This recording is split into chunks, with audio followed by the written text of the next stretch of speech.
எல்லாருக்கும் வணக்கம். இன்னைக்கு சூப்பர் மார்க்கெட்டுக்கு போயிருந்தப்போ மஷ்ரூமை பார்த்தேன். சரி செஞ்சு ரொம்ப நாள் ஆச்சுன்னு சொல்லிட்டு மஷ்ரூமை வாங்கிட்டு வந்து நல்லா க்ளீன் பண்ணியாச்சு.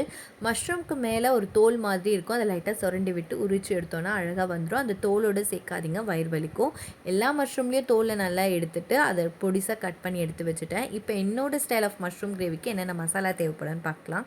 1 டேபிள் ஸ்பூன் அளவுக்கு தனி மிளகாய்த்தூள், 1/4 டேபிள் ஸ்பூன் அளவுக்கு மஞ்சத்தூள், 1 டேபிள் ஸ்பூன் அளவுக்கு தனியாத்தூள், 1/2 டேபிள் ஸ்பூன் அளவுக்கு சீரகத்தூள், 2 டேபிள் ஸ்பூன் அளவுக்கு சிக்கன் குழம்பு மசாலா தூள். இதுதான் தேவைப்படும்.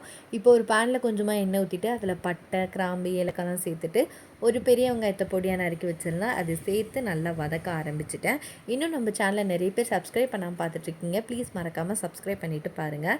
வெங்காயம் நல்லா ப்ரௌன் கலரில் வதங்கணும். இந்த மாதிரி நல்லா ப்ரௌன் கலரில் வதங்கினதும் இதில் ஒரு தக்காளி பழத்தை பொடியாக நறுக்கி வச்சுருந்தேன். அதையும் சேர்த்துட்டு தேவையான அளவுக்கு உப்பு, கொஞ்சமாக கருவேப்பிலை சேர்த்து தக்காளி நல்லா மேஷ் ஆகிற அளவுக்கு அதையும் வதக்கி எடுத்தாச்சு.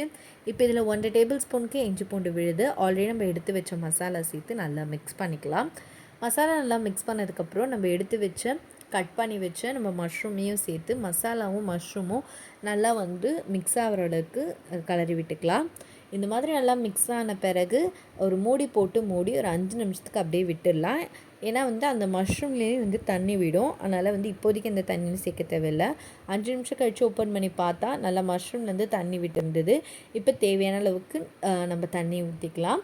நம்மளுக்கு கிரேவியோட கன்சிஸ்டன்சி எப்படி வேணுமோ அந்த அளவுக்கு தண்ணி ஊற்றிட்டு நல்லா மிக்ஸ் பண்ணிவிட்டு திருப்பியும் ஒரு மூடி போட்டு மூடி ஒரு 10 நிமிஷம் கழித்து ஓப்பன் பண்ணி பார்த்தீங்கன்னா சூப்பரான மஷ்ரூம் கிரேவி ரெடி ஆகிட்ருக்கும்.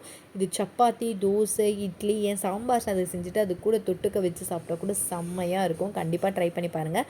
மறக்காமல் இந்த வீடியோவுக்கு லைக் பண்ணுங்கள். தேங்க்யூ.